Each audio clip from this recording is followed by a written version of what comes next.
محترم ناظرین، السلام علیکم ورحمۃ اللہ وبرکاتہ۔ اماں کا دل بہت اداس رہتا تھا، مگر انہوں نے کبھی مجھ پر کچھ ظاہر نہیں ہونے دیا۔ زہرا کا رویہ بھی شروع میں تو اماں کے ساتھ بہت اچھا تھا، وہ ان کی بہت خدمت اور عزت کرتی تھی، مگر جیسے جیسے وقت گزرتا گیا زہرا کی شکایتیں بڑھتی ہی چلی گئیں، اور مجھے بھی اس کی باتوں میں سچائی نظر آنے لگی تھی۔ مجھے سچ میں لگنے لگا تھا کہ اماں کا وجود اب کسی بوجھ سے کم نہ تھا۔ میں دھیرے دھیرے ان کی ساری قربانیوں کو بھلانے لگا تھا، کیونکہ مجھے اس وقت صرف اور صرف اپنی ہی فکر لگ گئی تھی۔ مجھے صرف اپنا اور اپنی بیوی کا مستقبل نظر آ رہا تھا، اور اس مستقبل میں مجھے اماں ایک اضافی بوجھ لگ رہی تھی، جن کے ہوتے ہوئے میں زندگی میں کچھ نہیں کر سکتا تھا۔ اور زہرا کی شکایتیں تھیں کہ ختم ہونے کا نام ہی نہیں لے رہی تھیں۔ تب بھی مجبور ہو گیا تھا، اماں کو بھائی کے گھر چھوڑ ہی آیا تھا، کیونکہ میرے پاس اس کے سوا اور کوئی چارہ بھی نہیں تھا۔ پہلے تو عدنان نے بھی اماں کو اپنے ساتھ رکھنے سے منع کر دیا تھا، لیکن جب میں نے اس کو اپنے حالات کے بارے میں بتایا تو اس کو مجبوراً میری بات ماننا ہی پڑی تھی، اور اماں اس کے ساتھ اس کے گھر میں رہنے لگی تھی۔ مجھے اس بات کی کوئی پرواہ نہیں تھی کہ اماں کے ساتھ اس گھر میں کیسا سلوک کیا جائے گا، یا ان کی ضروریات کا خیال رکھا بھی جائے گا یا نہیں رکھا جائے گا، بلکہ اس وقت صرف اور صرف مجھے اپنی ہی پڑی ہوئی تھی۔ میں صرف اپنے ہی بارے میں سوچ رہا تھا۔ جب سے میں اماں کو عدنان کے گھر چھوڑ آیا تھا، تب سے جیسے میں بے فکر سا ہو گیا تھا اور اماں سے ملنے بھی نہیں جاتا تھا، جبکہ عدنان مجھے بہت بار کہہ چکا تھا کہ اماں مجھے یاد کرتی ہیں اور مجھ سے ملنا چاہتی ہیں، لیکن میں ہر بار کوئی نہ کوئی بہانہ بنا کر اس کو منع کر دیتا تھا۔ ایسے ہی کئی مہینے گزر گئے۔ اچانک مجھے اماں کی یاد آئی اور میں اماں کو ملنے کے لیے عدنان کے گھر پہنچ گیا تھا، لیکن اس دن عدنان کے گھر ایک قیامت پہلے سے ہی میری منتظر تھی۔ میرا نام ساجد ہے، میرا تعلق کراچی شہر سے ہے، جہاں پر میں اپنی چھوٹی سی فیملی کے ساتھ بہت خوش رہتا تھا۔ ہم دو ہی بھائی تھے، ایک بھائی مجھ سے چھوٹا، اس کا نام عدنان تھا۔ ابا کا انتقال ایک حادثے میں ہو گیا تھا، جس کے بعد کی زندگی ہمارے لیے بہت زیادہ مشکل ہو گئی تھی۔ ابا جان کے گزر جانے کے بعد ہمارا کوئی بھی ذریعہ آمدن نہیں تھا جس سے گھر کا گزارا ممکن ہو سکتا اور دوسری ضروریات پوری کی جا سکتی۔ میری اماں جان بہت صبر اور ہمت والی عورت تھیں۔ انہوں نے ابا جان کے گزر جانے کے بعد خود کو تو سنبھالا ہی تھا، اور ہم دونوں کی ضروریات پوری کرنے کے لیے بھی ہر طرح کی محنت مشقت کی تھی۔ اماں جان نے گھر کا نظام چلانے کے لیے لوگوں کے کپڑے سلائی کرنا شروع کر دیے تھے۔ اس کے ساتھ ساتھ وہ کچھ گھروں میں صفائی کا کام کاج بھی کرنے لگ گئی تھی، تاکہ ہمارے لیے دو وقت کی روٹی کما سکتی۔ اماں جان پڑھی لکھی تو ہے نہیں تھی جو کوئی نوکری کر کے ہمارا پیٹ پال پو سکتی، اس لیے ان کو جو بھی مزدوری والا کام ملتا وہ اس کو کرنے سے بالکل بھی ہچکچاتی نہیں تھی۔ اماں جان کی قربانیوں اور محنت نے ہمیں نہ صرف دو وقت کی روٹی دی، بلکہ ہمیں زندگی کے بہت سے اہم سبق بھی سکھا دیے تھے۔ اماں جان نے ہمیں کبھی کسی چیز کی کمی محسوس نہیں ہونے دی تھی، اور ان کی دعاؤں کے سائے میں ہم دونوں بھائیوں نے اپنی تعلیم مکمل کی تھی۔ عدنان تو اپنی تعلیم مکمل کرنے کے بعد ایک اچھی نوکری حاصل کرنے میں کامیاب ہو گیا تھا، اور جلد ہی وہ اپنی محنت سے ایک کامیاب بزنس مین بھی بن گیا تھا، جبکہ مجھے ایک گزارے لائق ہی نوکری ملی تھی جس پر میں اپنا گزارا بآسانی کر لیتا تھا۔ عدنان کی نوکری کی وجہ سے ہمارے گھر کے حالات بہت بہتر ہونے لگے تھے، اور وہ بھی پیسے دل کھول کر خرچ کرتا تھا، مگر وہ ہمیشہ اس بات پر شرمندہ رہتا تھا کہ اس کی ماں نے اس کو لوگوں کے گھر کام کاج کر کے کیوں پالا پوسا تھا۔ اس کو لگتا تھا کہ جب اس کے جاننے والوں کو اس کے بارے میں پتہ چلتا ہے کہ ہماری اماں جان کیسی عورت تھیں، انہوں نے کیوں اتنے چھوٹے موٹے کام کر کے ہمیں پالا پوسا تھا، تب وہ شرمندہ سا ہو جاتا اور اپنی اصلیت چھپانے لگتا تھا۔ اس نے اماں جان کو منع کر دیا تھا کہ وہ گھر سے باہر نہ نکلا کریں، بلکہ وہ اماں جان کو جب ہر ضرورت کی چیز گھر پر ہی لا کر دیتا تو ان کو باہر جانے کی بھلا کیا ضرورت ہی کیا تھی۔ اماں جان عدنان کو بہت زیادہ سمجھاتی کہ انہوں نے جو کچھ بھی کیا تھا وہ ہم سب دونوں بھائیوں کے بہتر مستقبل کے لیے ہی تو کیا تھا۔ اگر وہ ایسا نہ کرتی تو ہم دونوں بھائی پڑھ لکھ کر کامیاب نہیں ہو سکتے تھے۔ اماں جان نے عدنان کو بہت سمجھایا تھا کہ وہ جس مقام پر تھا وہ سب اماں کی محنت کی وجہ سے ہی تو تھا۔ اگر اماں خود کو گھر تک محدود کر لیتی تو وہ ہماری ضروریات کیسے پوری کر سکتی تھی؟ مگر عدنان ہمیشہ اماں جان کے ذکر پر شرمندگی محسوس کرتا تھا اور لوگوں کو اپنے گھر والوں کا تعارف کرواتے ہوئے گھبرا جاتا تھا۔ میں نے اماں جان سے بہت بار کہا تھا کہ وہ عدنان کو سمجھائیں کہ وہ ہمارے ساتھ ایسا کیوں کرتا تھا۔ اگر وہ پڑھ لکھ کر کامیاب ہو گیا ہے اور ایک بہت بڑا بزنس مین بن گیا تھا تو یہ سب اماں جان کی وجہ سے تو ہوا تھا۔ اب اگر قسمت نے میرا ساتھ نہیں دیا، مجھے کوئی اچھی جگہ پر نوکری نہیں مل سکی، تو اس میں میرا یا اماں کا کیا قصور تھا جو وہ ہم دونوں کو اپنے جاننے والوں سے ملاتے ہوئے کتراتا تھا؟ مگر اماں ہمیشہ میری بات کو بہت پیار سے گول مٹول کر کے ٹال دیتی تھی اور کہتی تھی کہ وہ ناسمجھ ہے، مگر وقت کے ساتھ ساتھ خود ہی سمجھ جائے گا۔ اماں چاہتی تھیں کہ عدنان کے اس رویے کی وجہ سے ہم دونوں بھائیوں کے رشتے میں کوئی دراڑ نہ آئے، اس لیے وہ بجائے عدنان کو سمجھانے کے مجھے ہی منع کر دیتی تھی کہ میں اس کے خلاف کچھ بھی نہ کہوں۔ میں اماں جان کی باتیں سن کر خاموش تو ہو گیا تھا، مگر ایک دن عدنان نے ہمیں بتائے بغیر ہی اپنی پسند کی شادی کر لی تھی اور گھر آ کر ہم دونوں کے سامنے اپنی شادی کا اعلان کر دیا تھا کہ اس نے اپنے ہی ساتھ کام کرنے والی ایک لڑکی سے شادی کر لی ہے، اور وہ لڑکی جس کا نام مروہ تھا وہ ایک بہت بڑی سوسائٹی کی ماڈرن لڑکی تھی جو ہمارے ساتھ ہمارے گھر میں نہیں رہ سکتی تھی۔ اس لیے عدنان نے اس کو ایک الگ گھر لے کر دیا تھا اور اب وہ ہم سے الگ مروہ کے ساتھ اس بڑے سے گھر میں رہنے لگا تھا جس کے بارے میں اس نے ہمیں صرف بتایا ہی تھا۔ عدنان کی باتیں سن کر اماں جان کی آنکھوں میں آنسو آ گئے تھے، مگر انہوں نے وہ آنسو بھی چھپا لیے تھے اور مسکراتے ہوئے کہنے لگی تھیں کہ بیٹا کوئی بات نہیں، اگر تم نے شادی کر لی ہے، ویسے بھی ہمارا یہ گھر تو چھوٹا سا ہے، تم بھلا نئی نویلی دلہن کو لا کر کہاں رکھتے؟ تم نے بہت اچھا کیا ہے جو کہ ایک نیا گھر لے لیا ہے۔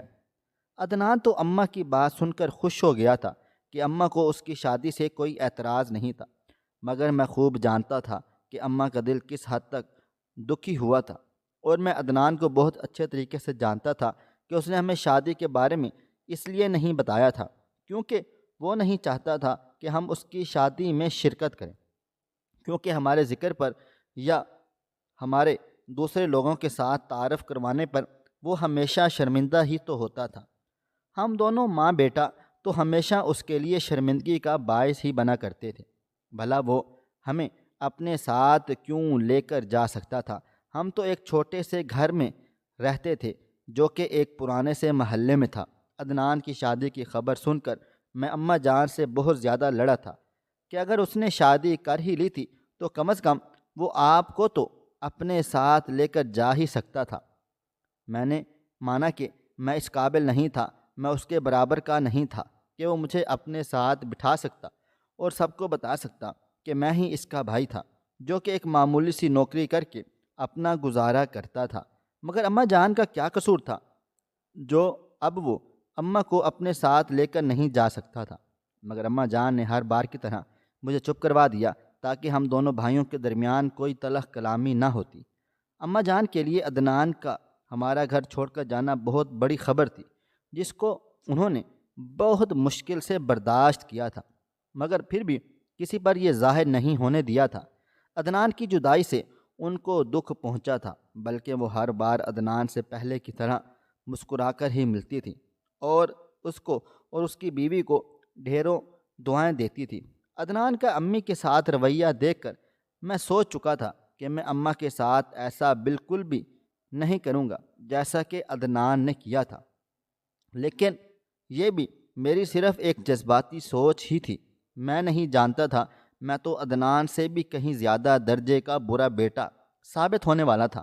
میں تو عدنان کا بڑا بھائی تھا اور اصولی طور پر پہلے صحرا میرے سر پر سجنا تھا، لیکن عدنان نے ہمیں بتائے بغیر ہی اپنی پسند کی شادی کر لی تھی۔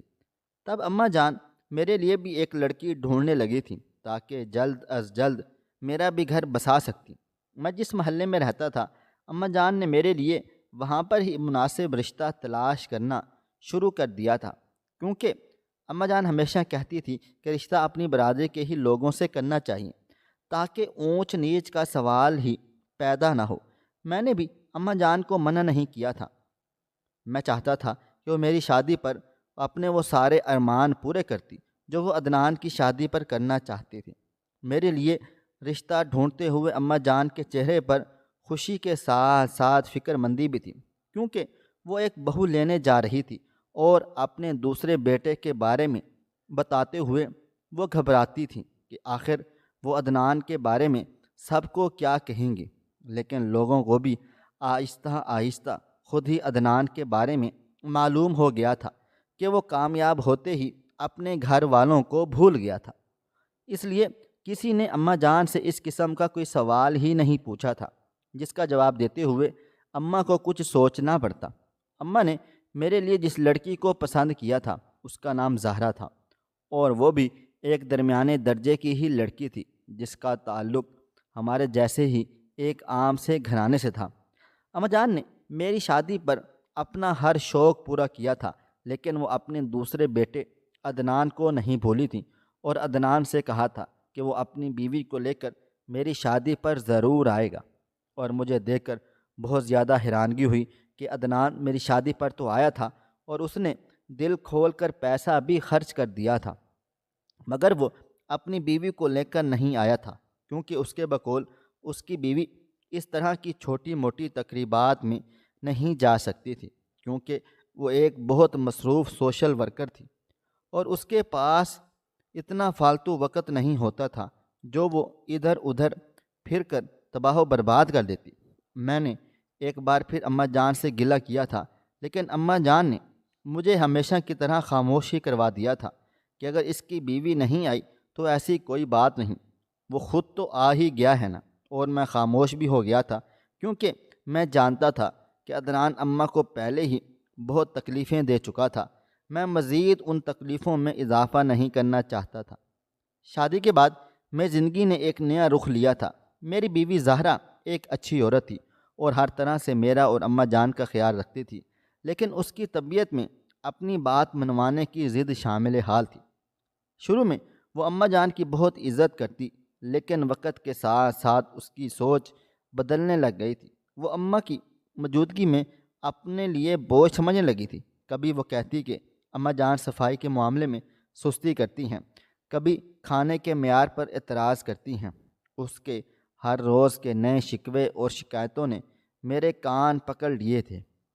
میں ہمیشہ زہرا کو سمجھاتا تھا کہ اماں جان نے بہت مشکل سے وقت گزارا ہے اور وہ مجھ سے بہت پیار محبت کرتی ہیں، اس لیے تم تھوڑا بہت برداشت کر لیا کرو۔ پہلے تو زہرا نے خاموشی سے میری بات مان ہی لی تھی، مگر جیسے جیسے وقت گزرتا چلا گیا زہرا کی شکایتوں میں بھی اضافہ ہوتا چلا گیا۔ جب عدنان ہمارے گھر اکثر آتے تھے تو مجھے محسوس ہوتا کہ زہرا عدنان کی بھاگ بھاگ کر خدمتیں کرتی تھی اور ہمیشہ مجھ سے کہتی تھی کہ عدنان بھائی بہت اچھے ہیں، ان کی تنخواہ اچھی خاصی ہے، اچھی نوکری بھی ہے، اسی وجہ سے وہ ہمارا اتنا خیال بھی رکھتے ہیں۔ مجھے زہرا کے لہجے سے صاف معلوم ہوتا تھا کہ وہ چاہتی ہے جتنا پیسہ عدنان کے پاس تھا کاش اتنا پیسہ ہمارے پاس بھی موجود ہوتا۔ زہرا نے مجھ سے بہت بار کہا تھا کہ وہ عدنان کے گھر جانا چاہتی ہے اور اس کی بیوی سے بھی ملنا چاہتی ہے، مگر میں ہمیشہ اس کو منع کر دیتا تھا۔ وہ چاہتی تھی کہ عدنان بھائی ہمارا اتنا خیال رکھتے ہیں، اس لیے ہمیں ان کے گھر جا کر ان کا شکریہ ادا تو کرنا ہی چاہیے۔ مگر میں جانتا تھا کہ عدنان جو پیسہ ہم پر خرچ کرتا تھا وہ صرف اور صرف ایک احسان تھا۔ پھر زہرا نے ایک نئی ضد شروع کر ڈالی تھی۔ وہ کہنے لگی کہ جتنا بیٹا میں اماں کا تھا عدنان بھی تو اتنا ہی تھا نا، پھر ایسا کیوں تھا کہ اماں کی ساری ذمہ داری صرف ہم پر ہی تھی؟ ہمارا تو پہلے ہی بہت مشکل سے گزارا ہوتا تھا، جبکہ عدنان کی نوکری تو بہت اچھی تھی اور اس کا گھر بھی بہت بڑا تھا، تو اس پر اماں جان کی بھی کوئی ذمہ داری کیوں نہیں تھی؟ پہلے تو میں نے زہرا کی اس باتوں کو نظر انداز کر دیا تھا، لیکن پھر میں نے اس بات پر غور کرنے لگا کہ زہرا کی بات تو بالکل ٹھیک تھی۔ میری تو ایک معمولی سی نوکری تھی جس سے میں بہت مشکل سے سارے گھر کا خرچہ چلا رہا تھا۔ اماں اکثر بیمار رہتی تو ان کی دوائیوں کے لیے بہت سے پیسے جوڑتا تھا، اور پھر جب ان کی دوائیوں کے پیسے پورے ہو جاتے تو گھر کے راشن کے لیے پیسے ختم ہو جاتے تھے، اور اسی بات پر زہرا مجھ سے لڑتی جھگڑتی بھی تھی۔ میں یہ سوچنے لگا تھا کہ جتنا حق اماں جان پر میرا تھا، عدنان کا بھی تو اتنا ہی تھا۔ پھر یہ کیسے ناانصافی تھی کہ وہ میرے گھر کے حالات کے بارے میں جانتا ہوا ابھی اماں کو ہمارے ساتھ لے کر نہیں جا سکتا تھا۔ میں نے زہرا کی باتوں کو بہت باریکی سے سوچنا شروع کر دیا تھا، اور ایک ایک پیسے کا حساب لگانے لگا کہ میں اماں جان پر کتنا پیسہ خرچ کرتا ہوں اور باقی گھر کے کاموں کے لیے کتنے پیسے بچتے ہیں۔ تو یہ سوچ کر اور حساب لگا کر مجھے بہت حیرانگی ہوتی تھی کہ اماں جان کی دواؤں پر جتنا پیسہ لگتا تھا، ان پیسوں سے تو میں اور بھی بہت سارے کام کاج کر سکتا تھا۔ تب مجھے زہرا کی وہ ساری باتیں نظر آنے لگی تھیں کہ جن کی وہ مجھ سے شکایت کرتی تھی، اور میں بھی اماں کو بات بات پر ٹوکنے لگا تھا کہ زیادہ فضول خرچی مت کیا کریں، بلکہ زہرا جیسے کہتی ہے ویسے ہی کیا کریں۔ اماں جان بیمار رہتی تھیں، اس لیے ان کے لیے الگ سے پرہیزی کھانا بنتا تھا، مگر میری نوکری اتنی اچھی نہیں تھی کہ میں ایک دن میں دو دو کھانوں کا خرچہ برداشت کر سکتا۔ اس لیے میں نے اماں جان کو صاف صاف کہہ دیا تھا کہ ان کی پرہیزی کھانے کے لیے میرے پاس اتنے پیسے موجود نہیں بچتے، کہ اس لیے وہ خود ہی پرہیز کیا کریں اور روکی سوکھی کھا کر گزارا کر لیا کریں۔ میری بات سن کر اماں جان کی آنکھوں میں آنسو آ گئے تھے، مگر انہوں نے مجھ سے کچھ بھی نہیں کہا تھا۔ میں بھول گیا تھا کہ عدنان نے اماں کے ساتھ کیا کیا تھا، بلکہ اس وقت تو مجھے صرف اور صرف اپنا گھر نہیں نظر آ رہا تھا، اور زہرا کی وہ باتیں میرے کانوں میں گونج رہی تھیں جو وہ مجھے اماں جان کے بارے میں کہتی رہتی تھیں۔ حالات کا رخ اس وقت مزید بگڑ گیا جب میرے گھر میرا پہلا بیٹا پیدا ہوا۔ اماں کو اس بیٹے کی بہت خوشی تھی، وہ اپنے پوتے کو اپنی گود میں لے کر بہت دیر تک پیار کرتی رہتی تھی، مگر مجھے آنے والے دنوں کے بارے میں سوچ سوچ کر فکر ہونے لگی تھی کہ اگر میں اپنے بیٹے کے لیے ایک اچھا مستقبل چاہتا تھا تو مجھے زیادہ سے زیادہ پیسوں کی اشد ضرورت تھی، جو کہ اماں کے ہوتے ہوئے بہت مشکل نظر آ رہا تھا، کیونکہ میرے زیادہ تر پیسے تو اماں کی دواؤں پر ہی لگ جایا کرتے تھے۔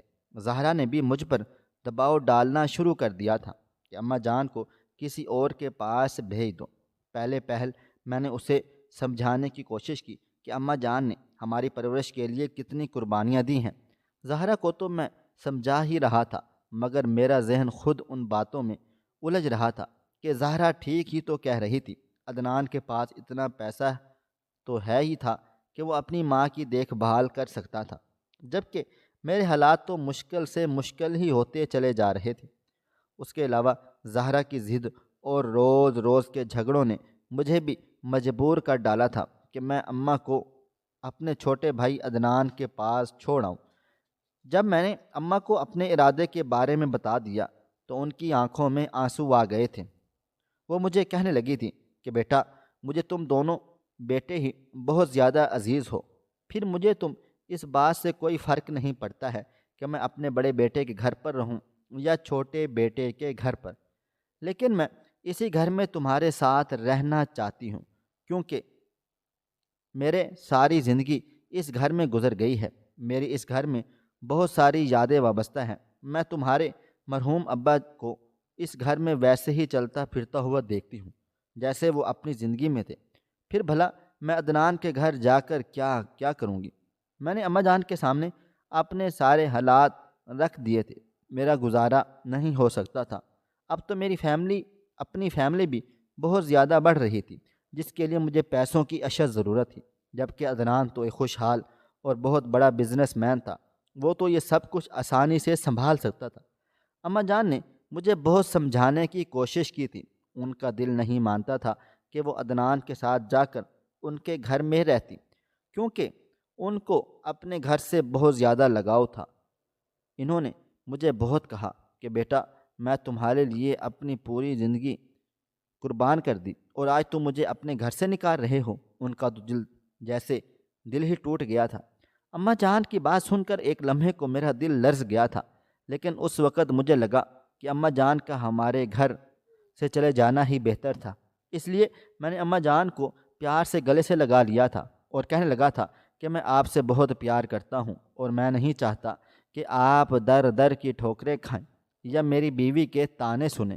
اس لیے میں آپ کو عدنان کے گھر بھیجنا چاہتا ہوں تاکہ وہاں پر آپ کی ہر طرح کی ضروریات کا خیال رکھا جا سکے، جو کہ میں نہیں رکھ سکتا تھا کیونکہ میری اپنی بہت ساری ضروریات ہیں۔ اماں روتی رہیں، ہاتھ جوڑ کر منتیں کرتی رہیں، لیکن میں اپنی ضد پر قائم رہا تھا۔ آخر کار میں نے انہیں عدنان کے گھر چھوڑ ڈالا، یہ سوچے سمجھے بغیر کہ عدنان کا رویہ تو ہمارے ساتھ پہلے ہی بہت زیادہ خراب تھا، وہ نہ جانے اماں کے ساتھ کیا سلوک کرے گا۔ اللہ جانے اس کی بیوی اماں کو اپنے گھر میں رہنے بھی دے گی یا نہیں۔ عدنان پہلے تو مجھے منع کرتا رہا کہ گھر میں تو سارا دن کوئی ہوتا ہی نہیں ہے، ایک وہ اور اس کی بیوی ہی تو ہے، اور وہ بھی سارا دن گھر سے باہر مصروف رہتے ہیں، پھر وہ بھلا اماں کو اپنے گھر کیسے رکھ سکتے تھے۔ مگر میں نے بھی عدنان کے سامنے اپنے گھر کے حالات رکھ دیے تھے کہ میرے لیے میری اماں جان کو اپنے ساتھ رکھنا بہت زیادہ مشکل ہو رہا ہے، جبکہ اس کے پاس اتنے روپے پیسے ہیں کہ وہ اماں کی تیمارداری کے لیے کسی کو تو رکھ ہی سکتا تھا۔ تب عدنان بہت مشکل سے میری بات مان ہی گیا تھا اور میں اماں کو عدنان کے حوالے کر کے واپس اپنے گھر میں لوٹ کر آ گیا تھا۔ عدنان نے اماں کو خوش رکھنے کی پوری کوشش کی تھی، اس نے اماں جان کے آرام کے لیے ہر ممکن سہولت فراہم کر دی تھی، کیونکہ آخر وہ اس کی ماں تھی۔ وہ بے شک ان کے ذکر پر شرمندہ ہوتا تھا، مگر وہ ان کو میری طرح دھتکار نہیں سکتا تھا۔ لیکن اماں جان کے دل میں میرے رویے کی چبھن باقی تھی۔ وہ اکثر عدنان سے میرے بارے میں پوچھتی تھی، لیکن میں انہیں یاد کرنے کی زحمت ہی نہیں کی تھی۔ عدنان نے کئی بار مجھے فون کر کے کہا تھا کہ بھائی اماں آپ کو یاد کرتی ہیں، ان سے ملنے چلے آؤ، لیکن میں ہر بار مصروفیت کا بہانہ بنا کر ٹال دیتا تھا۔ جب سے میں اماں کو عدنان کے گھر چھوڑ کر آیا تھا، زہرا کا رویہ میرے ساتھ بہت اچھا رہنے لگا تھا، اور اماں کے جاتے ہی جیسے زہرا کے چہرے پر ایک خوشی آ گئی تھی اور وہ خوشی خوشی سارے گھر کے کام کاج کرنے لگی تھی، اور میں اس کو مہینے کے جو پیسے دیا کرتا تھا، اس نے ان پیسوں سے گھر میں بہت سی نئی چیزیں بھی لا کر رکھ دی تھی۔ میں حیران ہوتا تھا، میں تو اتنا کماتا بھی نہیں تھا۔ پھر آخر زہرا نے سارے گھر کا نقشہ کیسے بدل کر رکھ دیا تھا۔ تب زہرا مجھے کہتی کہ وہ ان پیسوں کو سنبھال کر رکھ لیتی ہے جو میں اس کو دیتا تھا، اور ضرورت پڑنے پر وہ چیزیں لے کر آ جاتی ہے۔ اس وقت میرے ذہن میں یہ خیال کیوں نہیں آیا تھا کہ چیزیں تو آ ہی جاتی ہیں، لیکن اگر میں یہی پیسہ اپنی ماں پر لگاتا تو ان کی دعا میرے سر پر ہوتی۔ اس وقت تو مجھے صرف اور صرف زہرا کی خوشی اور اپنے بیٹے کا مستقبل نظر آ رہا تھا، جس کے لیے میں نے دن رات ایک کر ڈالا تھا اور کوشش کر رہا تھا کہ زیادہ سے زیادہ پیسے کما کر اپنے بیٹے کا مستقبل بھی محفوظ کر سکتا تھا۔ اماں جان کو تو میں بالکل ہی بھول گیا تھا۔ عدنان کے بارے میں سوچ سوچ کر میرے دل میں جو پہلے بدگمانیاں آتی تھیں کہ وہ ہمارے ساتھ ایسا سلوک کیوں کرتا تھا، اب مجھے سمجھ آنے لگا تھا کہ شادی کے بعد تو حالات اس حد تک بدل جاتے ہیں کہ اپنے ہی خرچے پورے نہیں ہوتے تو بھلا ہم دوسروں کے کیسے پورے کر سکتے تھے۔ تب مجھے عدنان کے گلے بھی بالکل ٹھیک ٹھاک ہی لگنے لگے تھے۔ میں اماں جان کی ساری قربانیوں کو بھولتا چلا جا رہا تھا۔ کچھ مہینوں بعد عدنان نے مجھے فون کیا اور کہنے لگا اماں جان کی طبیعت ٹھیک نہیں رہتی۔ میں نے یہ بات سن کر بھی نظر انداز کر دیا تھا کہ مجھے اماں سے ملے کتنے مہینے گزر چکے تھے، مجھے کم از کم ان کی خیریت تو دریافت کر ہی لینی چاہیے تھی، مگر میں اپنے کام کاج میں اس حد تک مصروف تھا کہ اماں جان سے ملنے کے لیے چند لمحے نہیں نکال سکتا تھا۔ میں نے یہی سوچا کہ جب عدنان ان کا خیال رکھ رہا ہے تو مجھے فکر کرنے کی ضرورت نہیں۔ آخر کار وہ بھی تو ان کا بیٹا ہی تھا اور اس کو معلوم تھا کہ وہ اماں جان کے لیے کیا بہتر سے بہترین کر سکتا تھا۔ عدنان نے مجھے کئی دفعہ فون کر دیا تھا کہ اماں مجھ سے ملنا چاہتی ہے اور وہ مجھ سے کوئی بات کرنا چاہتی ہیں، مگر میں ہر بار کوئی نہ کوئی بہانہ بنا ہی دیا کرتا تھا اور عدنان کو ٹالتا ہی رہتا کہ میں فارغ وقت میں اماں سے ملنے ضرور آؤں گا، لیکن مجھے وہ فارغ وقت کبھی ملا ہی نہیں تھا۔ جب میں عدنان کے گھر جا کر اماں جان کی خیریت دریافت کر سکتا تھا، میں اپنی زندگی میں اس قدر مگن ہو گیا تھا کہ مجھے سوائے زہرا اور اپنے بیٹے احمد کے کسی اور کی کوئی پرواہ ہی نہیں تھی۔ ایک دن مجھے اماں جان کا خیال آ ہی گیا تھا اور میں عدنان کے گھر اماں جان کی خیریت دریافت کرنے کے لیے چلا گیا تھا۔ میں نے دروازہ کھٹکھٹایا تو عدنان نے پریشان چہرے کے ساتھ دروازہ کھولا، تو اندر قدم رکھتے ہی مجھے عدنان کے گھر کی فضا عجیب سی محسوس ہوئی۔ ہر طرف جیسے گہرا سکوت طاری تھا۔ عدنان اور اس کی بیوی بھی خاموش تھی۔ میں نے عدنان سے اماں جان کے بارے میں پوچھا تو وہ چپ سا ہو گیا تھا۔